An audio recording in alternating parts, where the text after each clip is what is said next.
យើងអាចសម្រេចគោលដៅនៅក្នុងជីវិតរបស់យើងបានប្រសិនបើយើងត្រូវបានជំរុញដោយបំណងប្រាថ្នាដ៏ពុះកញ្ជ្រោលមនុស្សមួយចំនួនធំតែងប្រាថ្នាចង់មានទ្រព្យសម្បត្តិនិងមានឯករាជ្យភាពផ្នែកហិរញ្ញវត្ថុប៉ុន្តែបើគ្រាន់តែប្រាថ្នាតែមួយមុខនៅមិនទាន់អាចជួយយើងឲ្យសម្រេចគោលដៅទាំងនោះបានទេប្រសិនបើយើងចង់ក្លាយជាអ្នកមាននិងសម្រេចក្តីសុបិនរបស់យើងចាំបាច់ត្រូវតែមានបំណងប្រាថ្នាដ៏ពុះកញ្ជ្រោលមួយដែលនៅជាមួយយើងជានិច្ចដូច្នេះវាពិតជាសំខាន់ខ្លាំងណាស់សម្រាប់យើងទាំងអស់គ្នាដែលចង់ទទួលបានជោគជ័យក្នុងការពិនិត្យមើលលើអាកប្បកិរិយាផ្ទាល់ខ្លួនរបស់យើងឆ្ពោះទៅរកការកំណត់គោលដៅនិងក្តីសុបិនរបស់ខ្លួនតែយើងមានអារម្មណ៍យ៉ាងដូចម្តេចចំពោះគោលដៅនិងក្តីសុបិនរបស់យើងតែគោលដៅនិងក្តីសុបិនទាំងនោះគ្រាន់តែជាប្រាសាទមួយនៅលើមេឃមែនដែរឬទេឬតើបំណងប្រាថ្នាដ៏ពុះកញ្ជ្រោលរបស់យើងខ្លាំងក្លាគ្រប់គ្រាន់ដើម្បីធ្វើឲ្យគោលដៅនិងក្តីសុបិនទាំងនោះក្លាយជាការពិតនៅថ្ងៃណាមួយដែរឬទេការកំណត់គោលដៅនិងការរៀបចំផែនការច្បាស់លាស់គឺជាមូលដ្ឋាននៃភាពជោគជ័យគ្រប់រឿងជោគជ័យទាំងអស់គឺចាប់ផ្ដើមឡើងពីបុគ្គលដែលដឹងពីអ្វីដែលពួកគេចង់សម្រេចបានដូច្នេះមុនពេលដែលអ្នកចាប់ផ្ដើមដេញតាមក្តីសុបិនណាមួយអ្នកគួរតែចាប់ផ្ដើមកំណត់គោលដៅផ្ទាល់ខ្លួនរបស់អ្នកឲ្យបានច្បាស់លាស់ទៅតាមអ្វីដែលអ្នកអាចធ្វើបាន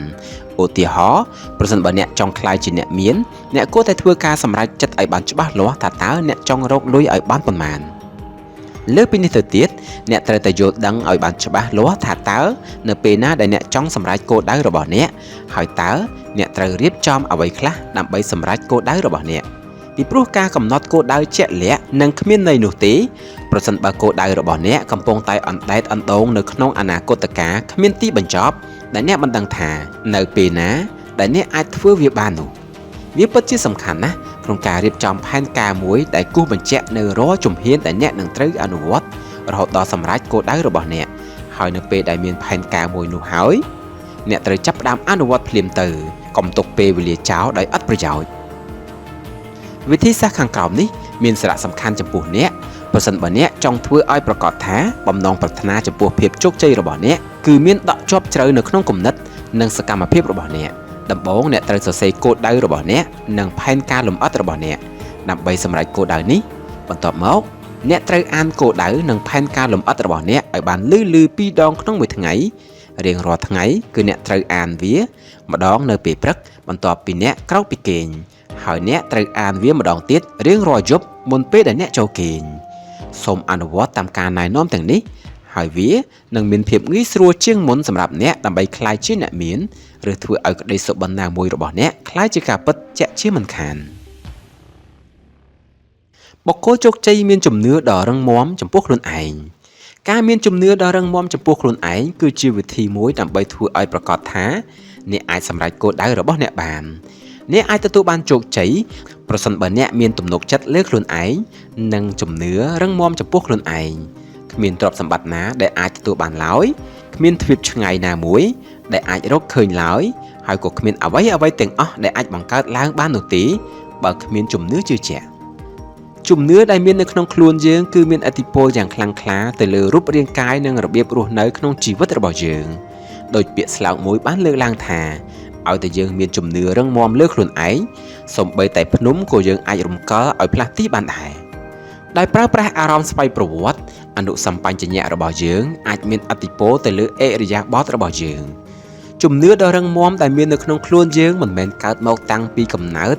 ជាមួយយើងឬធ្លាក់មកពីលើមេឃនោះទេអ្នករាល់គ្នាអាចអភិវឌ្ឍជំនឿរឹងមាំនេះបន្តិចម្ដងតាមរយៈការប្រើប្រាស់អារម្មណ៍ស្វ័យប្រវត្តិ auto suggestion អារម្មណ៍ស្វ័យប្រវត្តិសំដៅទៅលើរបៀបនៃការជះឥទ្ធិពលទៅលើខ្លួនឯងដោយការគិតដ៏ច្បាស់លាស់និងការពិចារណាឬគំនិតដែលមានគោលបំណងជាក់លាក់អ្នកអាចប្រើប្រាស់អារម្មណ៍ស្វ័យប្រវត្តិដើម្បីបញ្ជូនការបញ្ជាជាក់លាក់ណាមួយឬគោលដៅវិជ្ជមានទៅក្នុងអនុសម្បញ្ញៈផ្ទាល់ខ្លួនរបស់អ្នកហើយតាមរយៈការធ្វើបែបនេះគឺដើម្បីបង្កើនជំនឿផ្ទាល់ខ្លួនរបស់អ្នកលើខ្លួនឯងជាទូទៅការប្រើប្រាស់អារម្មណ៍ស្វ័យប្រវត្តិគឺរួមមានការបញ្ចុះបញ្ចូលខ្លួនអ្នកថាអ្នកពិតជាអាចសម្រេចគោលដៅរបស់អ្នកគំនិតរបស់អ្នកនឹងត្រូវបំលែងឲ្យទៅជាការពិតជាក់ស្ដែងហើយអ្នកត្រូវតែដើរទៅមុខដោយខ្លួនឯងជាមួយនឹងភាពជឿជាក់អ្នកប្រើប្រាស់អារម្មណ៍ស្វ័យប្រវត្តិកាន់តែច្រើនវាកាន់តែអាចជួយឲ្យអ្នកសម្រេចបាននូវភាពជោគជ័យ ប្រសិនបើអ្នកភ្ជាប់បំណងប្រាថ្នានឹងគោលដៅរបស់អ្នកក្នុងអនុសម្បញ្ញញ្ញៈរបស់អ្នកអនុសម្បញ្ញញ្ញៈនឹងដឹកនាំគំនិតនិងសកម្មភាពទាំងឡាយរបស់អ្នកដែលធ្វើឲ្យបំណងប្រាថ្នានិងគោលដៅរបស់អ្នកក្លាយជាការពិតចំណេះដឹងគឺជាអំណាចប៉ុន្តែចំណេះដឹងមិនចាំបាច់ជាអ្វីដែលអ្នករៀននៅសាលារៀននោះទេចំណេះដឹងអាចជួយឲ្យអ្នកសម្រេចគោលដៅក្នុងជីវិតកាន់តែងាយស្រួលជាងមុនអ្វីដែលអ្នកត្រូវធ្វើគឺអនុវត្តតាមចំណុចជាមូលដ្ឋានមួយចំនួនដើម្បីយកមកពិចារណាដូចខាងក្រោមនេះជាដំបូងអ្នកត្រូវបោះចោលគំនិតបែបប្រពៃណីចំពោះអត្ថន័យរបស់ចំណេះដឹងនិងការអប់រំពីព្រោះការទទួលបានចំណេះដឹងឬការអប់រំខ្ពស់មិនមែនកំណត់ថាអ្នកត្រូវតែមានសញ្ញាបត្រមធ្យមសិក្សាទុតិយភូមិឬសញ្ញាបត្រចេញពីសាកលវិទ្យាល័យនោះទេមនុស្សដែលមិនបានរៀនចប់ឬមានសញ្ញាបត្រខ្ពស់ក៏អាចយល់ដឹងអំពីចំណេះដឹងផ្សេងៗជាច្រើនផងដែរដូចជាលោក Henry Ford គឺជាឧទាហរណ៍មួយយ៉ាងច្បាស់លាស់នៅក្នុងករណីខាងលើនេះបើទោះបីជាគាត់មិនបានចូលរៀននៅវិទ្យាល័យក៏ដោយគាត់នៅតែអាចបង្កើតអាណាចក្រឧស្សាហកម្មមួយនិងអាចរកប្រាក់ចំណូលបានរាប់លានដុល្លារថែមទៀតប្រសិនបើអ្នកចង់ទទួលបានជោគជ័យអ្នកមិនចាំបាច់គិតរឿងរ៉ាវស្មុគស្មាញច្រើនពេកទេរឿងសំខាន់ដែលអ្នកត្រូវគិតគឺការទទួលយកបទពិសោធន៍និងចំណេះដឹងដែលត្រឹមត្រូវចេះប្រើប្រាស់ភាពខ្លាំងផ្ទាល់ខ្លួនរបស់អ្នកនិងចេះទាញយកសក្តានុពលរបស់អ្នកមកប្រើប្រាស់ឲ្យអស់លទ្ធភាពមូលដ្ឋានគ្រឹះដ៏រឹងមាំគឺឆន្ទៈក្នុងការបន្តការរៀនសូត្រពេញមួយជីវិតរបស់អ្នកការមិនខ្វល់ខ្វាយបន្តរៀនសូត្រគឺជាសត្រូវដ៏ធំបំផុតរបស់អ្នកជំនួសមកវិញអ្នកត្រូវតែត្រៀមខ្លួនរួចជាស្រេចដើម្បីពង្រីកចំណេះដឹងផ្ទាល់ខ្លួនរបស់អ្នកឥតឈប់ឈរមានវិធីផ្សេងទៀតជាច្រើនដើម្បីសម្រេចគោលបំណងនេះដូចជាការទៅរៀននៅសាកលវិទ្យាល័យការចូលរួមនៅក្នុងវគ្គសិក្សានៅពេលល្ងាចឬការទទួលយកបទពិសោធន៍ជាក់ស្ដែងតែម្ដងអ្វីដែលសំខាន់បំផុតនោះគឺសមត្ថភាពក្នុងការដឹងថាកន្លែងណាដែលអ្នកអាចស្វែងរកចំណេះដឹងដែលអ្នកត្រូវការបានពីព្រោះអ្នកមិនចាំបាច់ត្រូវដឹងគ្រប់រឿងគ្រប់យ៉ាងដោយខ្លួនឯងនោះទេជំនួសមកវិញអ្នកត្រូវតែដឹងថាតើអ្នកណាដែលអ្នកអាចសួរបានប្រសិនបើអ្នកត្រូវការដឹងរឿងអ្វីមួយជាធម្មតាការងាររបស់អ្នកនឹងកាន់តែល្អប្រសើរនិងមានផលិតភាពជាងមុនថែមទៀតនៅពេលដែលជុំវិញខ្លួនអ្នកពោរពេញទៅដោយបណ្ដាញអ្នកជំនាញជាច្រើនដែលអាចចែករំលែកចំណេះដឹងនិងជំនាញរបស់ពួកគេដល់អ្នកជាងការខំរៀនអ្វីៗគ្រប់យ៉ាងដោយខ្លួនឯងរោងជាងនៃការស្រមើស្រមៃជាទីកន្លែងដែលយើងប្រែក្លាយក្តីសុបិនរបស់យើងឲ្យក្លាយទៅជាការពិតគ្រប់រឿងជោគជ័យទាំងឡាយតែងតែចាប់ផ្ដើមឡើងដោយការគិតឃើញនៅគំនិតណាមួយហើយនៅពីក្រោយរាល់គំនិតនីមួយៗនោះគឺជាការស្រមើស្រមៃពិតណាស់វាគឺជារោងជាងដែលពោរពេញទៅដោយភាពច្នៃប្រឌិតនៃគំនិតរបស់យើងដែលប្រែក្លាយក្តីសុបិនរបស់យើងឲ្យទៅជាគំនិតនិងគំនិតទាំងនោះឲ្យទៅជាការពិតសមត្ថភាពនៃការស្រមើស្រមៃមានពីរទម្រង់ផ្សេងគ្នាគឺការស្រមើស្រមៃបែបច្នៃប្រឌិតនិងការស្រមើស្រមៃបែបសំយោគតាមរយៈការប្រើប្រាស់ការស្រមើស្រមៃបែបច្នៃប្រឌិត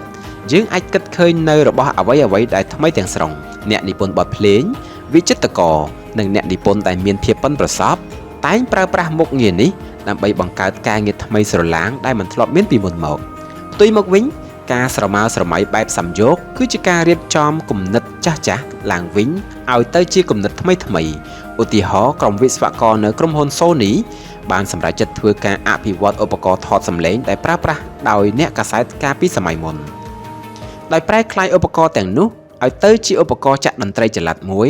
ដែលគ្រប់គ្នាអាចប្រើប្រាស់បានហើយពេលនោះឧបករណ៍ចាក់តន្ត្រីចល័ត Mark Walkman បានកើតឡើងការស្រមើស្រមៃបែបច្នៃប្រឌិតនិងការស្រមើស្រមៃបែបសំយោគអាចដំណើរការជាមួយគ្នាទៅវិញទៅមកដើម្បីឲ្យការងារកាន់តែមានផលិតភាពខ្ពស់ប្រសិនបើអ្នកចង់រក្សាការស្រមើស្រមៃរបស់អ្នកហើយកុំឲ្យមានភាពយឺតយ៉ាវឬខ្ជិលច្រអូសអ្នកត្រូវតែពុះពៀនិងលើកទឹកចិត្តវាជានិច្ចហើយអ្នកអាចសម្រេចវាបានតាមរយៈការបង្កើនការធ្វើឲ្យវាមានសកម្មភាពនិងការវឹកហាត់វាជានិច្ចប្រៀបដូចជាទៅនឹងសាច់ដុំរបស់អ្នកអញ្ចឹងអ្នកកាន់តែប្រើប្រាស់វាឲ្យបានញឹកញាប់នោះវានឹងកាន់តែមានថាមពលការស្គាល់ពីចំណុចខ្លាំងនិងចំណុចខ្សោយរបស់អ្នកនឹងបង្កើនឱកាសក្នុងការទទួលបានភាពជោគជ័យក្នុងអាជីពកាន់តែច្រើនការកសាងគ្រឹះដ៏សំខាន់មួយសម្រាប់ភាពជោគជ័យក្នុងអាជីពរបស់អ្នកគឺការស្គាល់ពីចំណុចខ្លាំងនិងចំណុចខ្សោយរបស់អ្នកនិងនិយាយម្យ៉ាងទៀតនោះគឺការស្គាល់ខ្លួនឯងការមានគោលដៅមិនច្បាស់លាស់ ការខ្វះមហិច្ឆតាការពន្យាពេលនិងការខ្វះដំណោះស្រាយគឺជាមូលហេតុទូទៅនៃភាពបរាជ័យការស្គាល់ខ្លួនឯងអាចជួយអ្នកក្នុងការចាត់វិធានការដើម្បីប្រឆាំងទៅនឹងភាពទន់ខ្សោយទាំងនេះឬយ៉ាងហោចណាស់ក៏អាចធ្វើឲ្យមានតុល្យភាពជាមួយនឹងភាពខ្លាំងរបស់អ្នកផងដែរដើម្បីអាចដឹងច្បាស់នៅអ្វីដែលជាភាពខ្លាំងនិងភាពខ្សោយរបស់អ្នកនោះអ្នកគួរតែធ្វើការវិភាគឲ្យបានហ្មត់ចត់និងស្មោះត្រង់ដោយខ្លួនឯងសូមកុំមានការព្រួយបារម្ភអីវាមិនតម្រូវឲ្យអ្នកទៅជួបជាមួយនឹងពេទ្យចិត្តសាស្ត្រនោះទេអ្នកគ្រាន់តែធ្វើបញ្ជីសំណួរមួយឡើងគឺវាគ្រប់គ្រាន់ហើយបញ្ជីសំណួរទាំងនេះអាចមានដូចជាតែខ្ញុំអាចសម្រេចគោលដៅរបស់ខ្ញុំនៅឆ្នាំនេះឬទេតែខ្ញុំគឺតែងតែរស់រាយសុភាពរាបសារនិងមានសហការក្នុងក្រុមដែរឬទេតើខ្ញុំបានធ្វើការសម្រេចចិត្តទាន់ពេលវេលានិងមានភាពច្បាស់លាស់ដែរឬទេបន្ទាប់មកអ្នកគួរតែធ្វើការប្រៀបធៀបអ្វីដែលបានវិភាគដោយខ្លួនឯងនោះជាមួយនឹងការវិតម្លៃរបស់អ្នកដទៃផ្សេងទៀតចំពោះអ្នកនេះនឹងមានប្រសិទ្ធភាពបំផុតនៅពេលដែលអ្នកអង្គុយជាមួយនឹងមនុស្សម្នាក់ដែលស្គាល់អ្នកច្បាស់ដើម្បីធ្វើការពិភាក្សាដោយបើកចំហនិងស្មោះត្រង់អំពីចំណុចខ្លាំងនិងចំណុចខ្សោយទាំងឡាយរបស់អ្នកអារម្មណ៍វិជ្ជមានគឺជាកូនសោនៃជីវិតជោគជ័យហើយចាំបាច់ត្រូវតែពង្រឹងបន្ថែមទៀតអនុសម្បញ្ញៈរបស់យើងទទួលនិងរក្សាទុកនៅរំញោចអារម្មណ៍និងគំនិតជាច្រើនវាធ្វើការរក្សាទុកនៅអ្វីគ្រប់យ៉ាងដែលយើងធ្លាប់បានឆ្លងកាត់មិនថាវាគឺជារឿងវិជ្ជមានឬរឿងអវិជ្ជមាននោះទេប៉ុន្តែវាមិនមែនត្រឹមតែធ្វើការរក្សាទុកនៅព័ត៌មានប៉ុណ្ណោះទេអនុសម្បញ្ញៈរបស់យើងក៏មានឥទ្ធិពលឥតឈប់ឈរទៅលើសកម្មភាពទាំងឡាយរបស់យើងផងដែរវាអាចដឹកនាំយើងឲ្យគិតរឿងវិជ្ជមានផ្ដល់ឲ្យយើងនូវកម្លាំងនិងការខិតខំប្រឹងប្រែងប៉ុន្តែវាក៏អាចនាំយើងទៅរករឿងអវិជ្ជមានផងដែរដូចជាធ្វើឲ្យយើងធ្លាក់ចូលទៅក្នុងភាពអសង្ឃឹម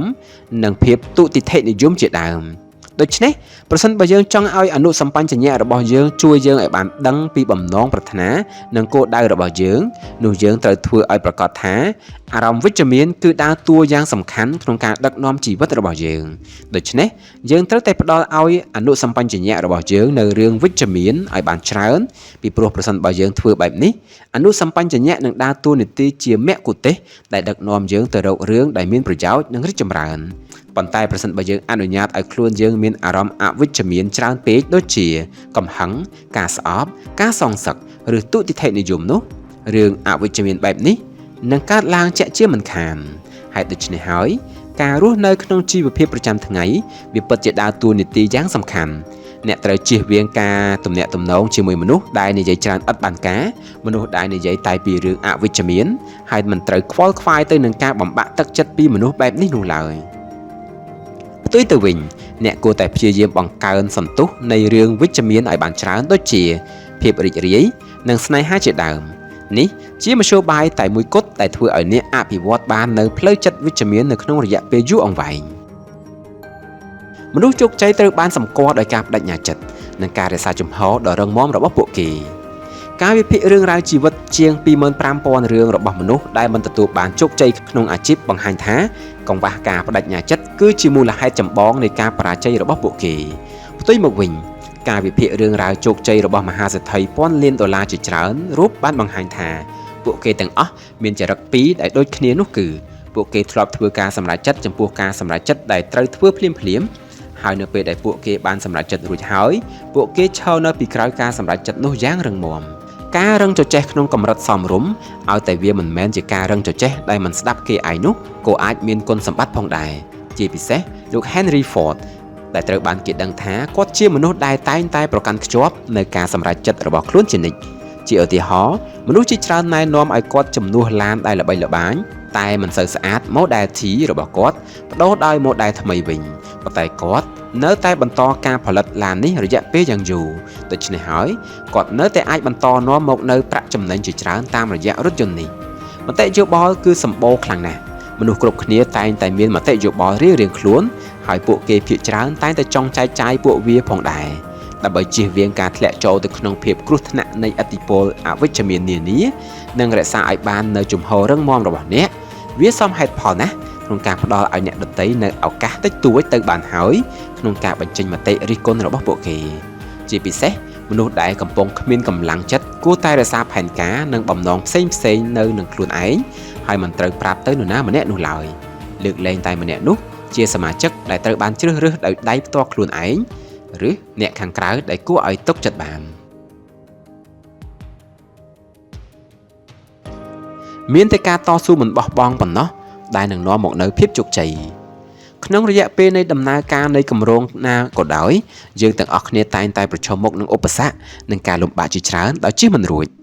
ក្នុងស្ថានភាពបែបនេះយើងភាគច្រើនឆាប់បោះបង់ចោលនៅផែនការរបស់យើងហើយបណ្ដោយឲ្យគម្រោងនោះបរាជ័យ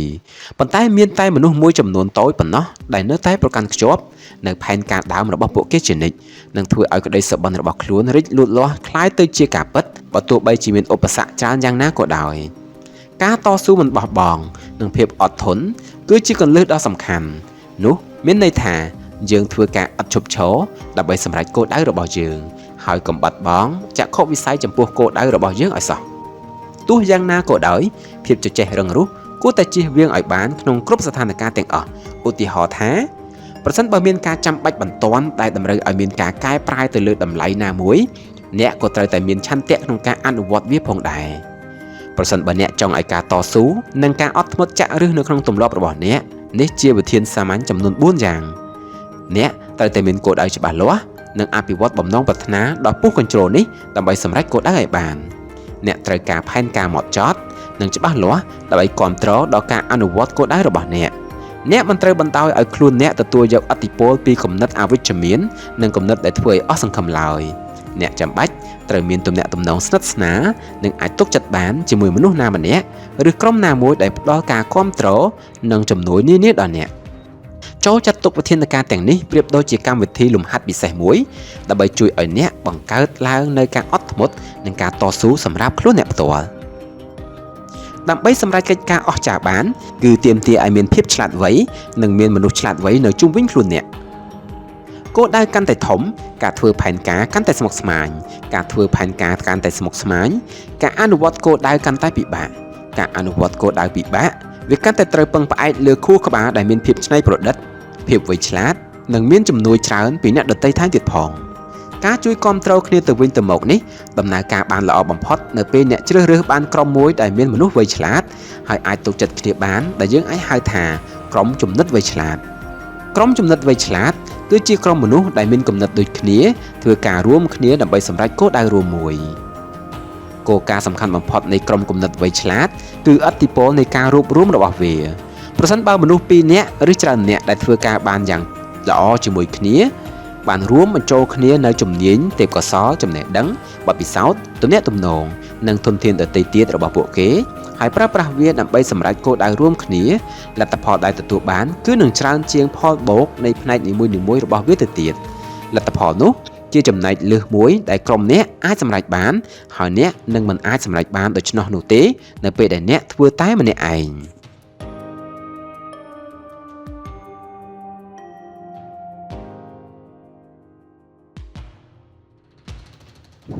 យើងអាចសម្រេចគោលដៅនៅក្នុងជីវិតរបស់យើងបាន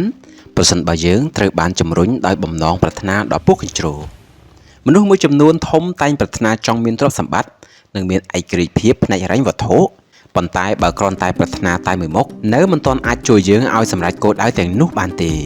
ប្រសិនបើយើងចង់ក្លាយជាអ្នកមាន